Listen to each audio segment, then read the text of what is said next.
नमस्कार, एक बार फिर से आप सभी का स्वागत है। इस वीडियो के माध्यम से मैं बहुत यूजफुल जानकारी आप लोगों के साथ शेयर करने वाली हूं, जो पति और पत्नी दोनों के लिए बहुत यूजफुल होने वाला है। ये वीडियो एक तरफा तलाक कैसे लिया जाता है, कितना समय लगता है, पूरी प्रक्रिया किस तरह से होती है, किस तरह से कार्यवाही होती है, पूरी प्रक्रिया कंप्लीट होने में कितना समय लगता है, और अगर एक तरफा तलाक का आदेश हो जाता है तो क्या उसे रद्द कराया जा सकता है, कितने समय के भीतर रद्द कराया जा सकता है, या प्रोसीडिंग नहीं हुई है, फैसला होने से पहले अगर दूसरे पक्षकार को पता चले तो ऑब्जेक्शन ले सकता है, या जजमेंट आने के बाद भी, आदेश आने के बाद भी रद्द कराया जा सकता है।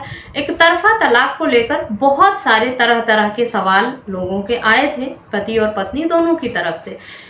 ये वीडियो एक तरफा तलाक की पूरी जानकारी आपको देगी, कंप्लीट जानकारी कि मामला किस स्टेज से होकर गुजरता है, कितना समय लगता है, क्या प्रक्रिया है, और क्या आपको ग्राउंड चाहिए होते हैं, और अगर एक तरफा तलाक आपके पार्टनर ने ले लिया है चोरी से तो आप उसे रद्द कैसे करा सकते हैं, या चोरी से तलाक फाइल कर दिया है, दूसरे पक्षकार को पता नहीं चला, जजमेंट होने से पहले ही पक्षकार को पता चल जाता है, तो क्या वो उस आदेश को रुकवा सकता है, उसकी क्या प्रक्रिया है। यही सारी जानकारी इस वीडियो में आपको डिटेल में मिलेगी। तो ये जानकारी पति और पत्नी दोनों के लिए, ऐसे पार्टनर्स के लिए बहुत यूजफुल है जो दोनों में से कोई एक तो तलाक लेना चाहता है पर दूसरा तलाक नहीं देना चाहता। ऐसे में उनका मामला सालों तक कोर्ट कचहरी में चक्कर लगाता रहता है, परेशान होते रहते हैं, कोर्ट के चक्कर लगाते हैं, एक दूसरे पर कई तरह के मुकदमे दर्ज करा देते हैं और सालों तक परेशान होते हैं, फिर भी उनके हक में फैसला नहीं मिल पाता है। तो अगर आप भी एक तरफा तलाक लेना चाहते हैं, या एक तरफा तलाक हो गया है उस डिक्री को रद्द कराना चाहते हैं, चोरी से आपके पार्टनर ने करा लिया है, तो इस वीडियो को अंत तक आपको जरूर देखना है, तभी आपको कंप्लीट जानकारी मिल पाएगी। थोड़ा थोड़ा स्किप करके अगर आप वीडियो को देखेंगे तो अधूरी जानकारी आपके लिए यूजफुल नहीं होगी और आप इस जानकारी का लाभ नहीं उठा पाएंगे। इससे पहले मैं आगे जानकारी शेयर करूं, आप लोगों को रिमाइंड करा दूं, अगर मेरे चैनल पर नए हैं, अब तक सब्सक्राइब नहीं किया है तो प्लीज सब्सक्राइब करके बेल आइकन को जरूर प्रेस करें, ताकि इस तरह की और भी इंफॉर्मेटिव वीडियोस आपको घर बैठे मिलती रहें। अब बात करते हैं आज की वीडियो के टॉपिक पर। एक तरफा तलाक का प्रावधान जो है वो हिंदू मैरिज एक्ट के सेक्शन 13 में दिया गया है। सेक्शन 13 में ग्राउंड भी दिए गए हैं कि किन किन आधार पर पति एक तरफा तलाक फाइल कर सकता है। अगर आपके पति पत्नी के बीच में लंबे समय से अलगाव है, दूरी है, या मतभेद चल रहा है, एक तलाक देना चाहता है, दूसरा नहीं देना चाहता, तब ऐसे में आप ये विकल्प चुन सकते हैं एक तरफा तलाक का।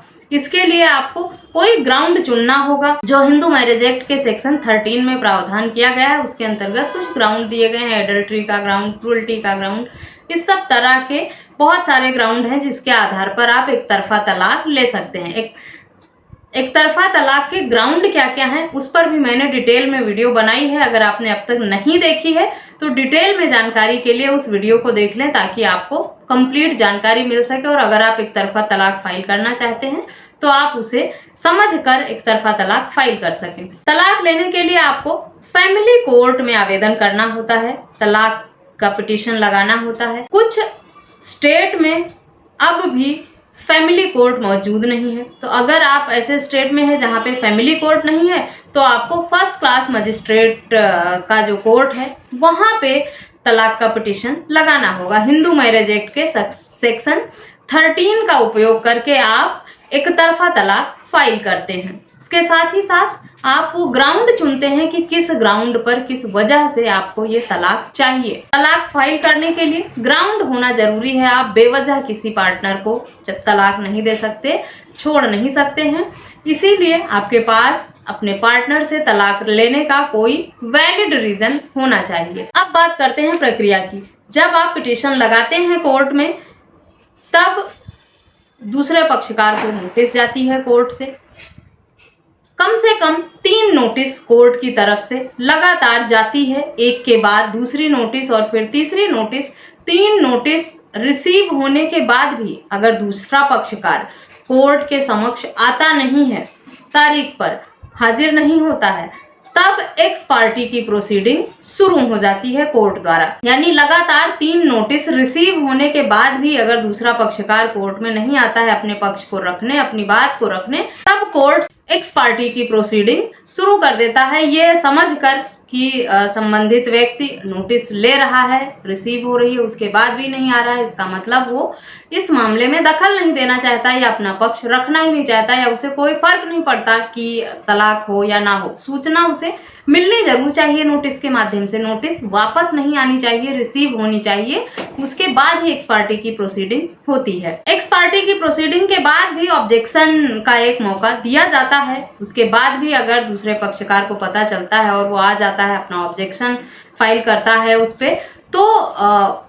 फिर से सुनवाई शुरू हो जाती है नए सिरे से इस मामले में। लेकिन ऑब्जेक्शन का टाइम भी अगर निकल जाता है, दूसरा पक्षकार नहीं आता, तब एक्स पार्टी प्रोसीडिंग की जो प्रक्रिया है वो कोर्ट द्वारा शुरू कर दी जाती है। अगला स्टेज जो आता है वो एविडेंस का होता है और आर्गुमेंट का। एविडेंस में अब एफिडेविट के माध्यम से ही, शपथ पत्र देकर ही कोर्ट के समक्ष दस्तावेज दिए जाते हैं। आर्गुमेंट और विटनेस जो भी होते हैं वो कराई जाती है मामले की। तब तक भी अगर दूसरा पक्षकार कोर्ट में प्रेजेंट नहीं होता है, कोई ऑब्जेक्शन नहीं आता है दूसरे पक्षकार की तरफ से, तब कोर्ट द्वारा एक्स पार्टी आदेश दे दिया जाता है, यानी जजमेंट हो जाता है एक तरफा तलाक का। एक ऐसा तलाक है जिसमें एक पक्ष को सुनकर ही फैसला कोर्ट द्वारा दे दिया जाता है, इसीलिए इसे एक तरफा तलाक कहा जाता है कि बिना दूसरे पक्ष को सुने हुए एक पक्ष को सुनकर यह आदेश दिया गया है। जजमेंट होने से पहले भी अगर दूसरा पक्षकार हाजिर हो जाता है कोर्ट में, तब उसके पास ये विकल्प रहता है कि वो एप्लीकेशन लगाकर इस आदेश को सेट असाइड करने की मांग करे, यानी रद्द करने की मांग करे। फाइनल स्टेज पर आ गया है, आदेश हो गया है, उसके बाद भी लिमिटेशन पीरियड के अंदर अगर पक्षकार कोर्ट में आकर अपना ऑब्जेक्शन फाइल करता है, आदेश को सेटिसाइड करने की मांग करता है और वैलिड वजह देता है कि क्यों नहीं कोर्ट के समक्ष प्रेजेंट हो पाया, और कोर्ट को वो रीजन सही लगता है, कई बार कोर्ट कुछ फाइन भी लगा देता है देर से कोर्ट में प्रेजेंट होने के लिए। तो अगर जजमेंट से पहले हुआ है तो फाइन लगाकर फिर से सुनवाई की प्रक्रिया शुरू की जा सकती है, या आदेश हो गया है तो भी उसे सेट असाइड कर सकता है। ये कोर्ट के विवेक पे डिपेंड करता है, या आपने किस तरह से अपने बात को कोर्ट के समक्ष रखा है उस पर डिपेंड करता है कि आपकी बात को सुना जाएगा या नहीं। ऑब्जेक्शन करने का भी एक टाइम लिमिट है, लिमिटेशन पीरियड के अंदर ही आपको ऑब्जेक्शन करना होता है। ऐसा नहीं है कि तलाक होने के सालों बाद आप जाकर ऑब्जेक्शन लेने लगे कि 2-4 साल बीत गए उसके बाद आप जाएं कि ये एक तरफा तलाक हो गया था और इसी तरह, और अब मुझे पता चला है। अगर आपकी ऑब्जेक्शन या आपका सेट असाइड की जो एप्लीकेशन है वो एक्सेप्ट हो जाती है, तो कोर्ट का जो आदेश है वो रद्द हो जाता है और इस मामले की फिर से सुनवाई नए सिरे से शुरू की जाती है, और फिर दोनों पक्ष को सुनकर जो कोर्ट को उचित लगता है वो फैसला किया जाता है। इस पूरी प्रक्रिया में कम से कम 2 से 3 साल लगते हैं। 2-3 साल से पहले इसे क्लोज कर पाना मुश्किल है।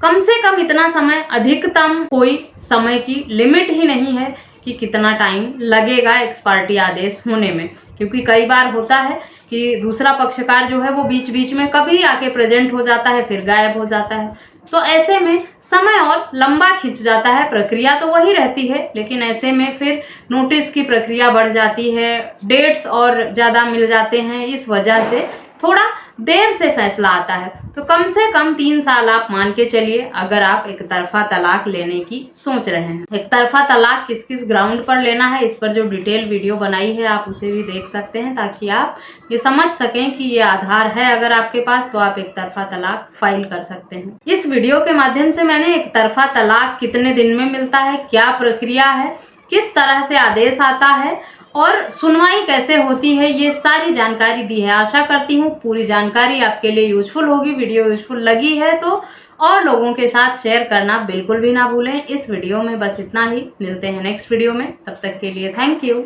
And bye.